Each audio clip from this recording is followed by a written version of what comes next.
All right, let's enough about bowling. Let's go ahead and get started. Really calm. Today we'll be making room for our emotions. Begin by taking a comfortable position you can sustain. Close your eyes and check in with your body. If you need to, make any adjustments now so you're more comfortable.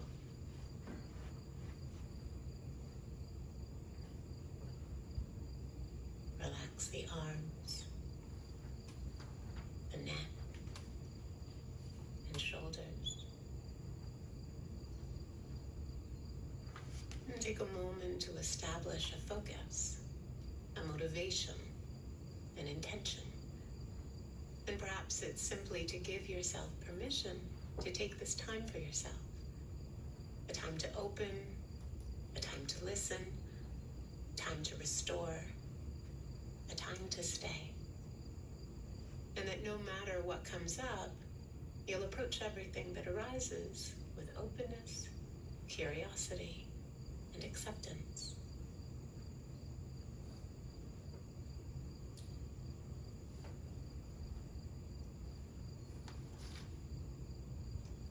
And now gently direct your attention to your breath. You might notice the breath passing through the opening of your nostrils as it enters and exits the body, or the feeling of the air as it touches your upper lip. Notice the cooling inhale,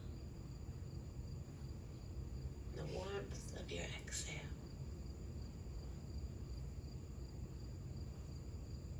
Cool, crisp air moving in. Soft, warm air moving out.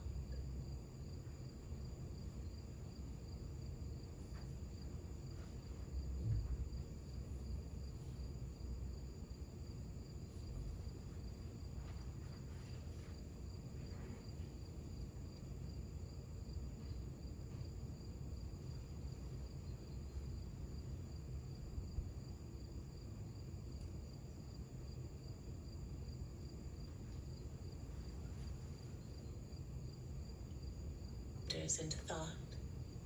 When emotions pull on your attention, view them like clouds passing through the sky. It's easy for emotions to take us on a ride, and part of this practice is learning to notice thoughts and emotions without being hijacked by them. Cultivating the ability to feel and listen from a neutral, curious place.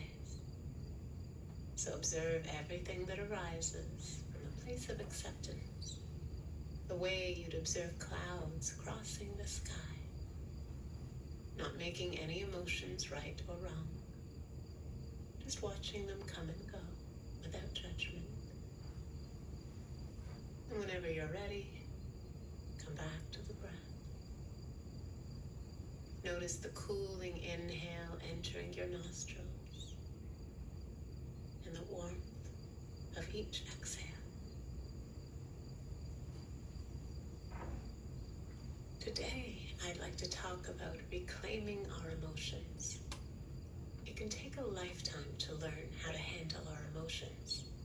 Growing up, many of us were taught that certain emotions are wrong. Perhaps that anger was bad, that joy was uncivilized, or that it wasn't okay to cry. So instead of accepting our emotions, we learned to push them away. As our practice develops and we cultivate greater self-acceptance, we learn that there are no right or wrong emotions. So rather than categorizing them, we can try viewing our feelings like clouds. When we look up at the sky, we don't judge the clouds as good or bad. We simply notice how this one moves quickly, that one is big and billowy, and that one is a long stripe of white that stretches off to the horizon. The clouds are just clouds. We allow them to be. So in the same way, see if it's possible to observe your emotions without judgment. Make room for them. Allow them to pass through you, evolve into something else, or just dissolve. With a greater understanding and acceptance of your emotions, your thoughts and actions will come from a place of deeper wisdom and clarity. As Mr. Rogers said, there's no should or should not when it comes to having feelings. They're part of who we are, and their origins are beyond our control. When we can believe that, we may find it easier to make constructive choices about what to do with those feelings.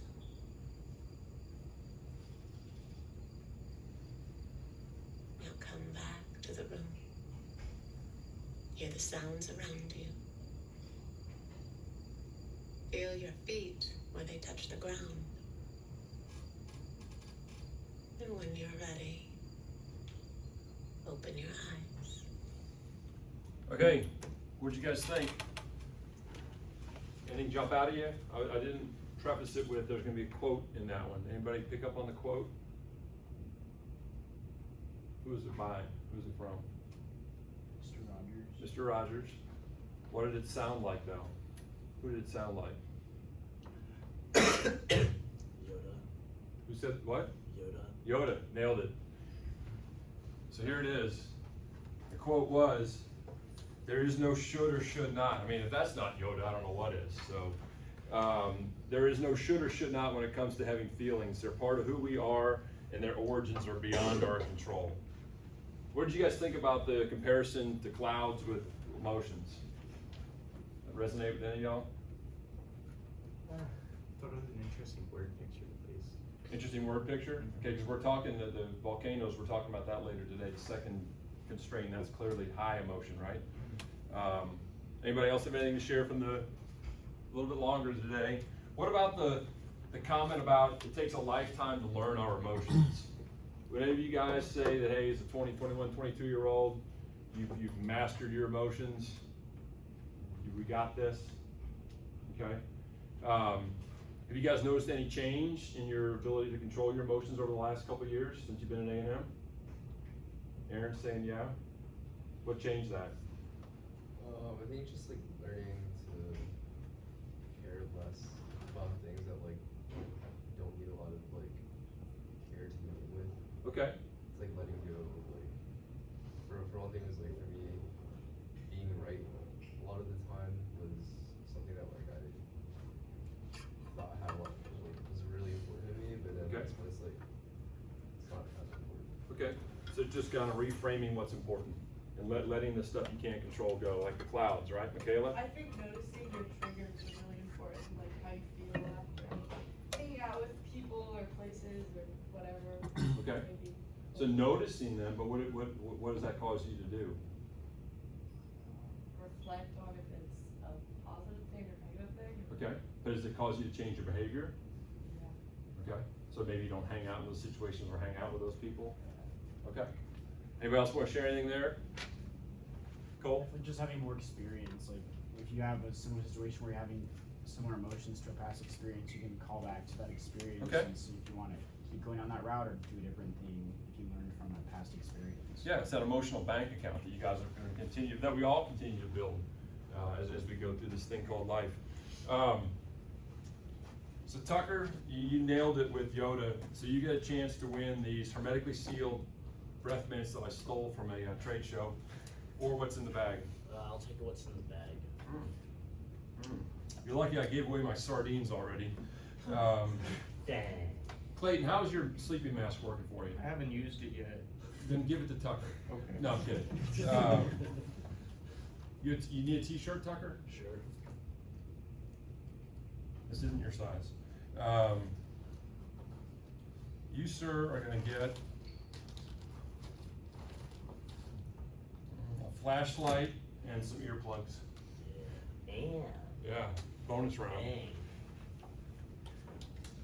So if Clayton needs to borrow your earplugs with the face mask, the eye mask, look a brother up. All right.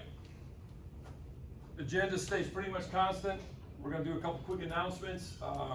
So just keep it with the core 12. We have our new banner that we hung up, just like A&M basketball is going to hang a banner in the ceiling this year at Reed.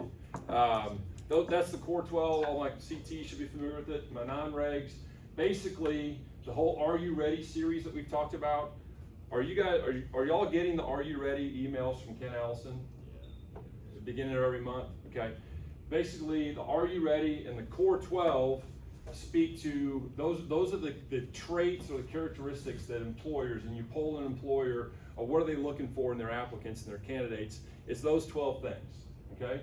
So she was the first female corps commander, Allison Stivic. She also played on the women's basketball team. She's going to be here on Monday, and she's going to be talking about resiliency. So it's free of charge, 6 o'clock on Rudder. If you're interested, I'd highly recommend you going. I'd also reiterate, I would challenge you guys to pick one of those "Are You Ready" events every month, be it the industry, be it the company, or be it the core 12 that they're speaking on. I think it's going to be well worth your time. If you haven't been, going back to the turtles that we're going to talk about today, you don't know if you don't try it. Check? Okay. So the other thing that's coming to campus soon is Ben Shapiro. Have y'all heard about that? Okay. Yes. It's free. You do have to RSVP. It's at Rudder. It's on November the 1st, right after Halloween, but not right after the Flight of the Great Pumpkin, because that's going to be on the Friday, right? Correct. What time? 10:31. 10:31? Why not? So if you need to scan for tickets, you can come up here after class. I'll pop this back up. They'll give you 2 at a time. It says if it's they have a rolling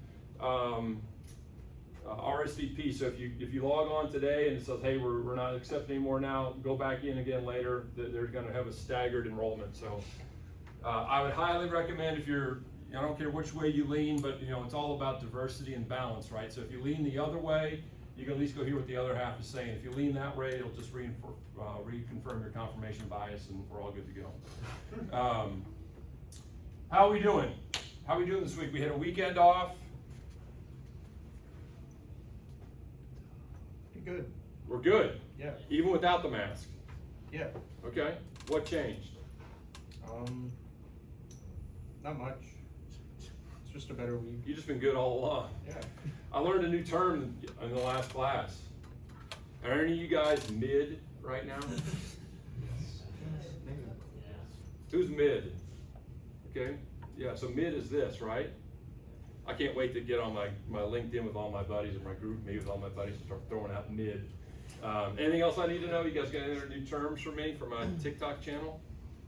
Let's go with mid for now. Okay. Anything stressing you guys out? I know we got some tests coming up. This is we're getting in the heat of it, right? Yeah, I got 2 exams Friday morning. So. This Friday morning, tomorrow. Tomorrow. Giddy Tomorrow up. morning I have 2 exams. Okay. We feeling good about them? No. We're not going to stay up all night? Going to stay up. Going to stay up all Stay night. up. Okay.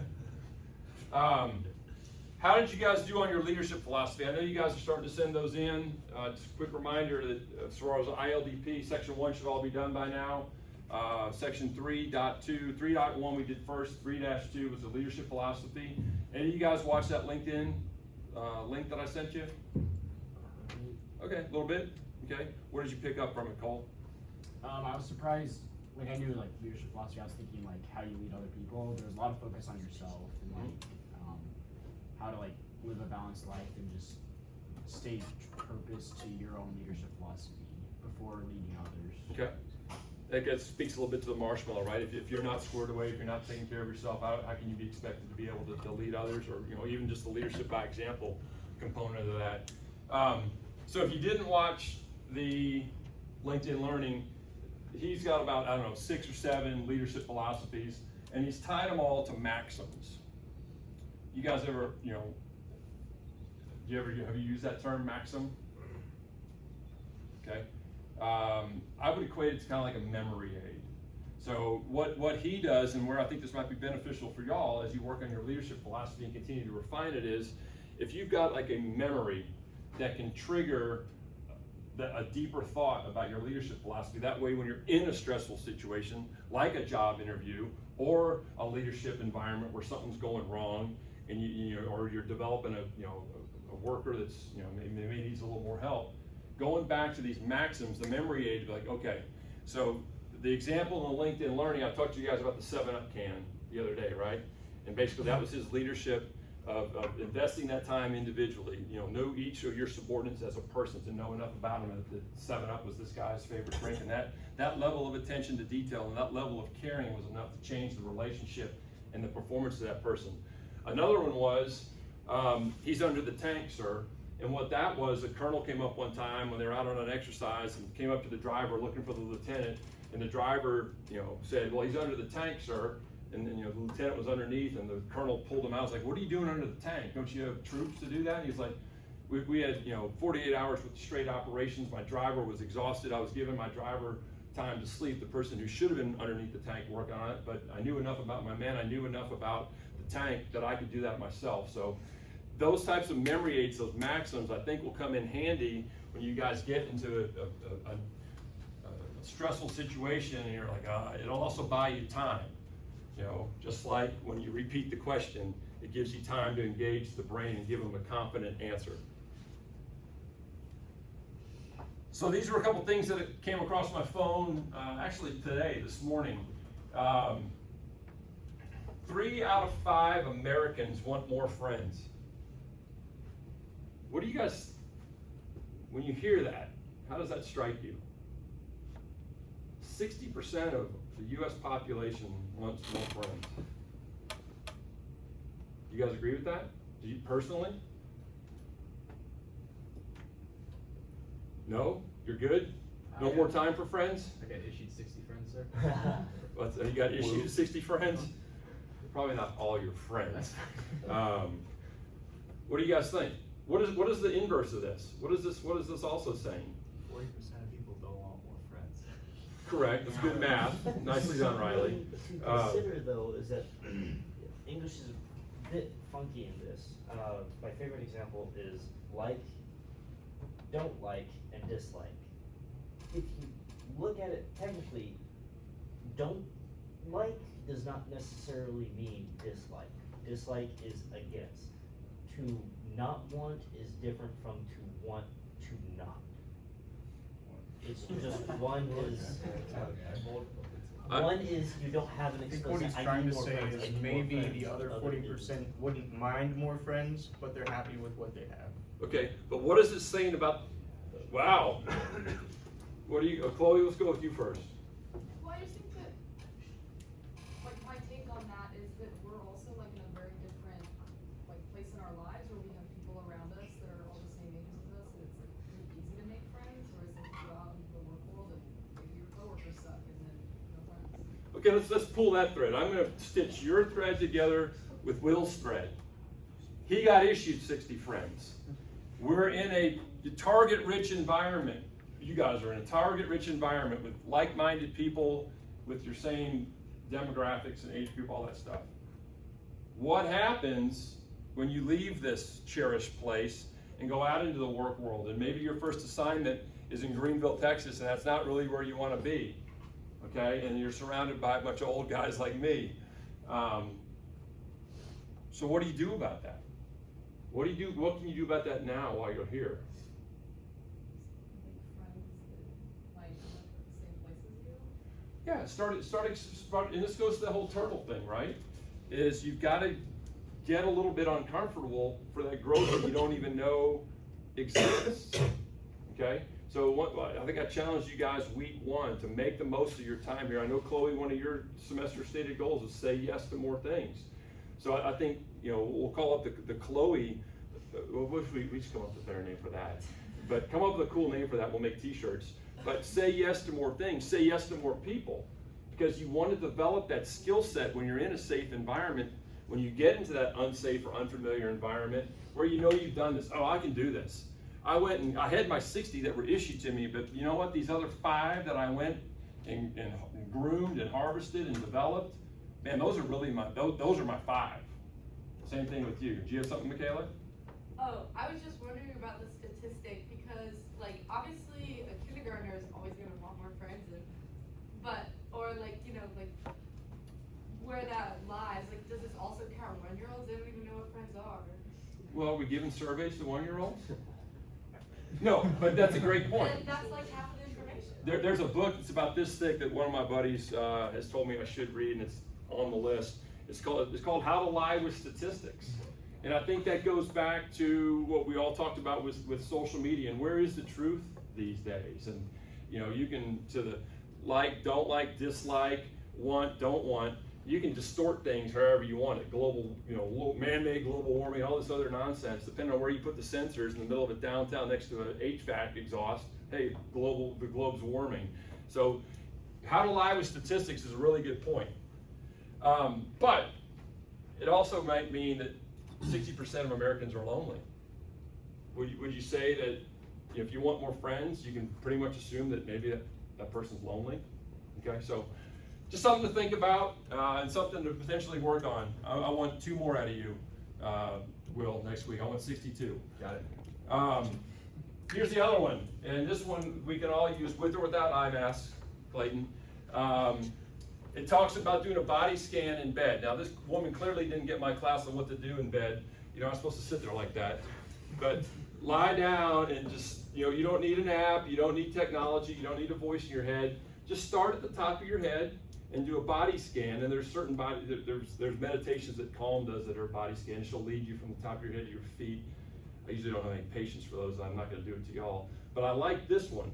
You're doing it in silence. You're just thinking, you know, how do I feel? Is there any discomfort? You know, you methodically go head to toes, and it says, oh, by the way, if you fall asleep halfway through it, mission accomplished. So I would challenge you guys to try that as well. And then what's the real thing that's going on right now that's of huge concern? Where are my band folks in this class? Just one? I thought I had more. I've got one in the last class too, so I'm picking on you, Jared. Here it comes. The worst strain of COVID is on the horizon. Have y'all heard about this? Some might call it election COVID, but I call it the BQ Omicron. I just had to do it. Yeah. All right, so this is where we are so far. Last week we talked about these two, and really bulldozer. Now we got, like most classes, we ran out of time at the end. We just glossed over it. I don't think many of y'all in here are bulldozer, but it goes back to it's how you approach them. Okay, and it's going to be a little bit of the same with the volcano today. Any thoughts or questions or suggestions on this? Turtles. How do we think we did as a class? 3.5. 3.5? 3.9. 3.9, 3.5, 4.7. 4.7. Yeah, I think that's too high. Yeah, okay, I'm looking at it. 4.2. What's that? 4.2. 4.2, okay, 4.44. You win. I'm gonna give, you've gotten something before, Justin? I think the first time you brought stuff, yeah. Those stress balls things? I don't remember what I got. Okay. So I'm gonna give you, did I give this class the Hey Adams? So Hey Adam. Now just giving people coasters from a restaurant. No, Come this on. is not a restaurant. You guys, I didn't do this in this class before, the Hey Adams? Okay, the Hey Adams is a basement level bar in the hotel across from the White House. And it's called Off the Record. Hey Adams is the hotel, the bar's called Off the Record. And they've got all of these political cartoons, all of the, like this one is Schumer and Pelosi. Hey, this is what the bartender gave me. This one's Fauci. And this one is Kamala. You get to pick one of these. And the breath mints. No. Look for the middle. What'd you get? Fauci? Right on the heels of the BQ1 variant. Can we read it? 4.44. No words. No words. Median of 3, a mode of 2. Anything jump out at you guys on these statements? Well, dude, that means someone got really out there as a statistical deviation.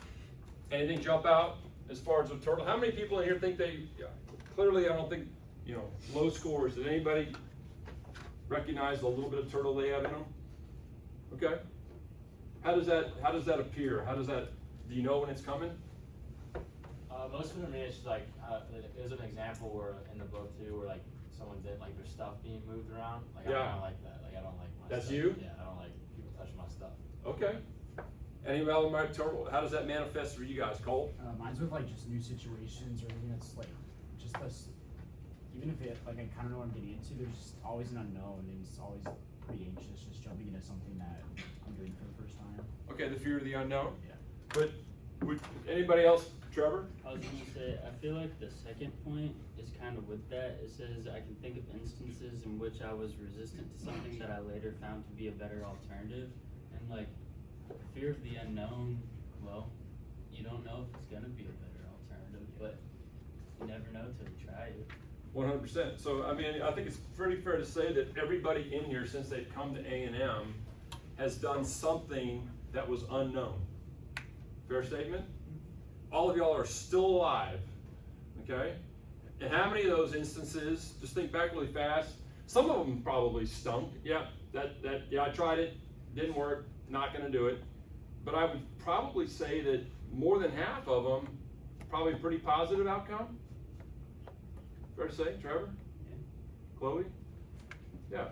So it all goes back to this is the time in your life, and you know we constantly have to continue to try different things because you know as we go through this thing, you're going to have different interests. Your old interests are going to die out, or maybe you physically can't do what you used to do. You got to go find something else. You got to go from 10Ks to pickleball to bowling to canasta. You just never know where it's going to evolve to. Any examples in the book that jumped out at you?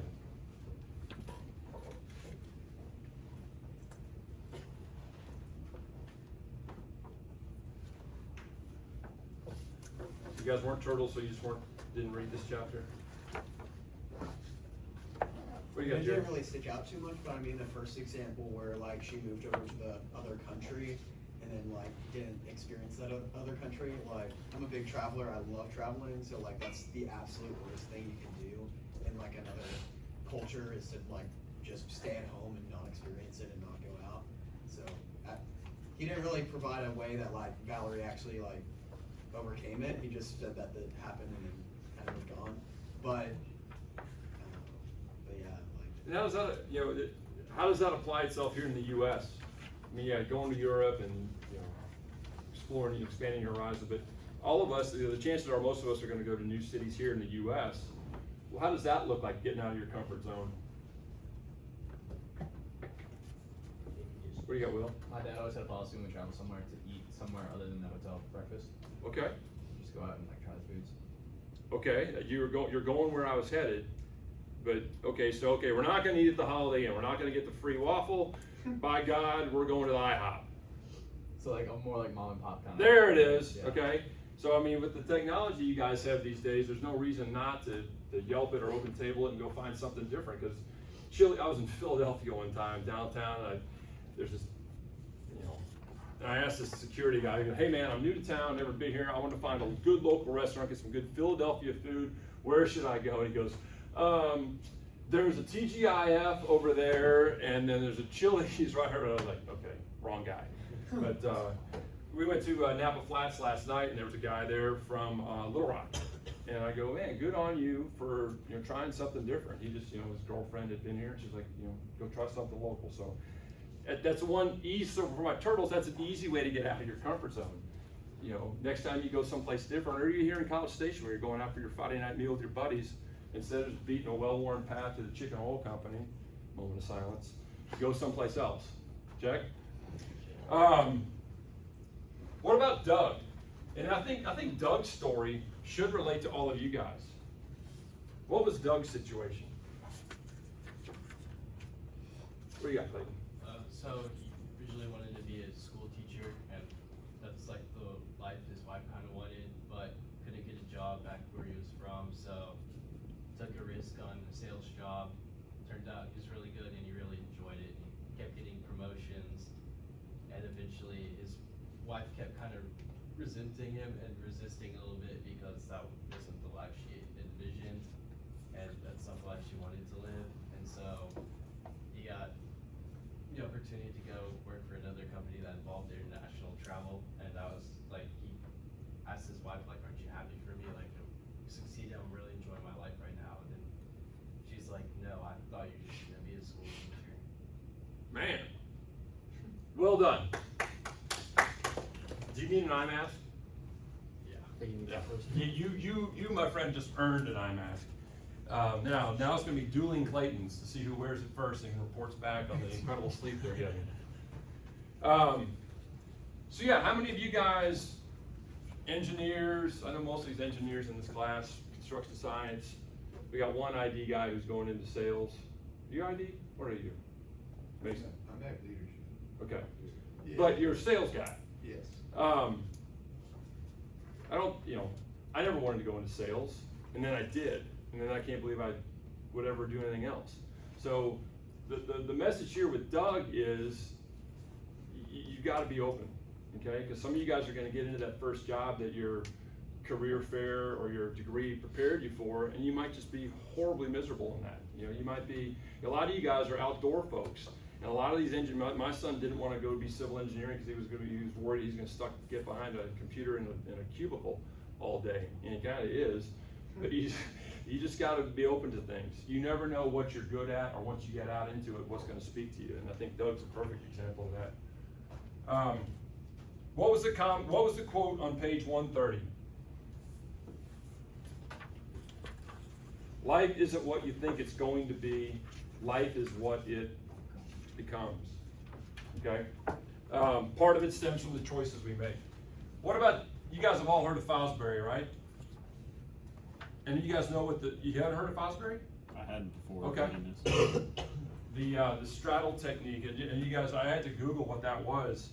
Okay, there's, everybody's favorite. So, the old school way of going over a high jump was basically running straight at it. It's a little bit, very similar to like a traditional hurdle, but you just kind of threw your lead leg over it and you went over face first, versus the Fosbury flop down here. So we're all good on the difference, the nuance. So 68, Fosbury does this thing, wins the gold in the Olympics, sets 2 records, right? Then what happens? No one else does it for a long time. Well, not for a long time. No one else that's like his contemporary wants to do it because they think it looks dumb, essentially. Okay, it looks and dumb. They're like resistant to change. Resistant to change. So some people said it was like unsafe. Unsafe, okay? So jumping over a bar that's 6 or 7 feet high is unsafe. So what was the other problem? You said his contemporaries, right? Yeah, but the people because they were talking about how like kids that watched him, they all started doing it. Okay. And then so it eventually in like a few years or something like that, 1980 is what it says on the board. Nice job. 13 of the 16 finalists all used it. Okay. So yeah, so he didn't qualify, or this certainly didn't medal in '72, and then there's kind of this period of this nothing happening, and then by '80, 13 out of the 16 were flopping. And what was the difference there? well, it was like the people that had seen him when they were kids. Okay, the kids that were glued to their TV here. Okay. Grew up and were the medalists in '80. Right. So why were the kids able to reach high achievement 12 years later, but his contemporaries weren't? Cole. Weren't the coaches like unwilling to change how they taught it? So the kids didn't really have a coach at that time, so they kind of learned their own method. Okay. Watching it. The kids either didn't have a coach, or their coach wasn't as rigid, right? Versus the contemporaries, they had too much invested potentially, or they were, it's the old dog new tricks problem, right? Paradigm. So when you think about quarterbacks, either college or not personalities or names, just numbers, what is a traditional number on the front of a quarterback's jersey? 12. Okay, 9. Drew Brees. Number 1. Okay. What in the last couple of years? What has been a new number that you've seen a lot on quarterback jerseys? 3. 2. What was Matt Corral last year at Ole Miss? So yeah, this is unsafe, but there's nothing wrong with that. A pole vault, 17, 18, 19 feet up in the air, so that didn't hold water. Yeah. So why are all these number 2s all of a sudden in the last couple of years? What changed? The rules. No, I think quarterbacks would be 1 to 20. I just people want to be different. People want to be different. But what else changed in the last 10? So 1968, Fosbury does this, and then the results show up 12 years later. I'm gonna be honest, you don't know exactly the relevance of what the numbers are on the jerseys. I'm not. Normally it's like a position, like certain positions have like this set of numbers. Like I think. Yeah, the NFL is certainly more rigid I than. think they went off the rigid though. I thought now they can do whatever numbers they want. Really. I'll let you Google that because we're already way off schedule here. What was the 1968 moment for the number 2 jersey in football? There's some kind of moment where something different is proven to work, and there's a period of people saying, no, we don't wanna try that. That's Right. investing too much in something that probably won't work. And then there's a resurgence of people who haven't had the preset already, You're putting way too much thought on this, but you're right. Your process is right. Was Johnny Manziel. Johnny Manziel. Okay, all these kids that are now playing college football, all these guys that are playing college football were kids watching Manziel just go nuts for 2 years. That's where the 2s came from. So the moral of the story is keep the curiosity of a child as you're going through life, especially if you're a turtle. So we've heard about the definition of insanity, right? Einstein's definition of insanity. We've all heard that. Keep doing what you've always done and expecting different results. This was another Einstein quote that I thought also spoke to this. We cannot solve our problems with the same thinking we use to create the problem. Okay? So, this is Buzz Williams. What do you think the L stands for? Loss. What? Loss? He said loss. I said leadership. He did. I don't know. Okay, let's. So loss is wrong. Learning. Learning. Wow. You're right. Okay? Nicely done. What do you think the C stands for? Creativity. Learning has to be greater than creativity. Commitment. Coaching. Critical thinking. No. Consistency. No. It's a short word. CH. Change.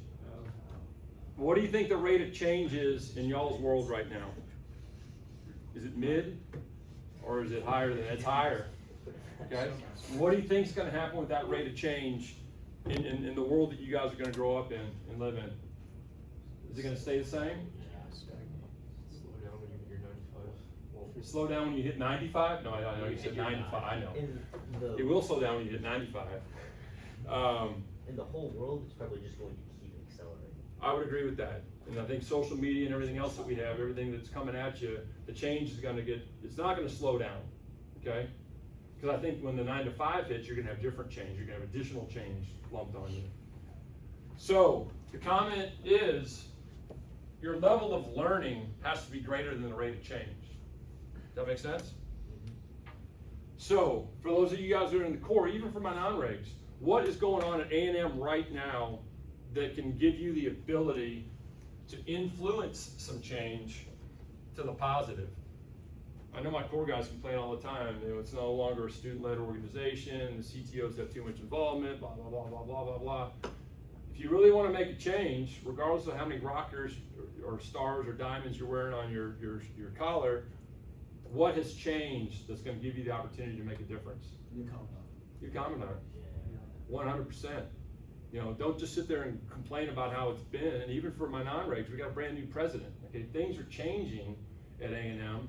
If you've seen something within your organizations or within your department or within your core, speak up. Okay, nobody brought up the monkeys in the ladder, huh? The last class really liked the monkeys in the ladder. That was right at the end of the chapter. You guys read that? Okay. Spraying the monkeys. You don't think that's real? Well, no. I think it's totally real, but I think it's like a bad comparison. Cause if someone's getting hurt, putting this in the real world, the monkeys, were avoiding, a problem that was occurring. But it speaks to the monkeys that's getting hit with the high pressure water. Yeah. But it was the monkeys that hadn't been hit with the high pressure water, the ones that had just got thrown in there, the new ones, that they'd never even seen the hose. They just knew that their buddies weren't going up the ladder, so neither were they. Okay, that's the watch out. So you guys are mainly going to have to deal with turtles. What jumped out at you in the book as far as dealing with turtles?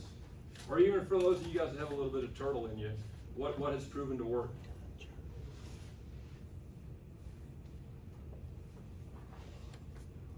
Jacob? Shut up thing. I got myself in way too much trouble thinking myself out of perfectly good opportunities, so I just get to the point, okay, stop thinking, just go.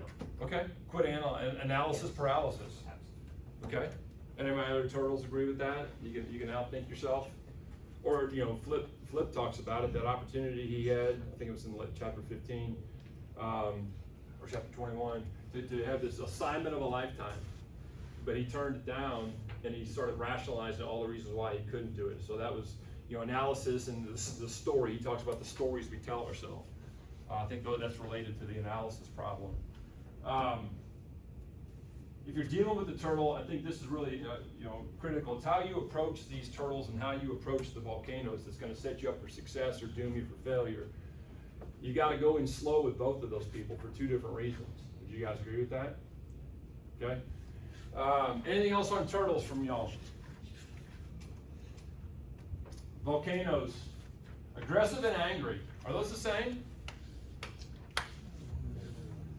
Chloe says no. Aaron says no. You can be angry without really being aggressive, I think. Okay. I think you can be like just like mad generally, and you're not like gonna be aggressive towards others. Okay. Yes. Can you be aggressive and not be angry? Yeah. Okay. Yeah.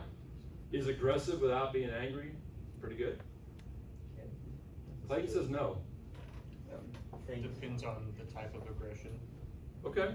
If it's just like verbal aggression to a certain extent, it's not a bad thing.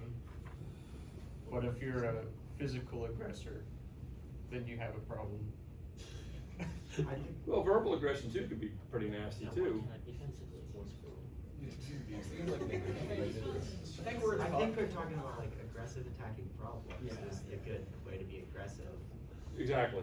Yeah. So it depends is the common answer. It depends. It's situationally dependent. What'd you have, Aaron? I said like in terms of like being aggressive in negotiations, let's say like you have a contract, you're trying to like have it favored you more than the other side. I think it's like a good thing, especially when it comes to like finding a job. You always want to negotiate like your salary.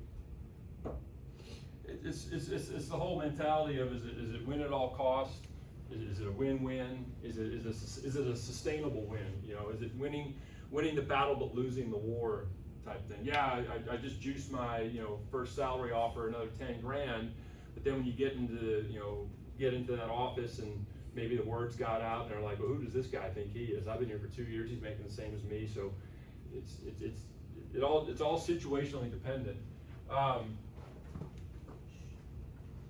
What did it say about marshmallows and gender? Remember way back a couple weeks ago? Which sex has the higher preponderance of being a marshmallow? Females, because that nurturing, that motherly thing. What do they say about volcanoes?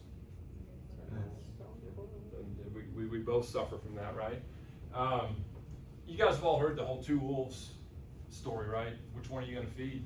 And I think that's a really good kind of a maxim or a memory aid every day is, who am I feeding? Which of those voices in my head am I feeding?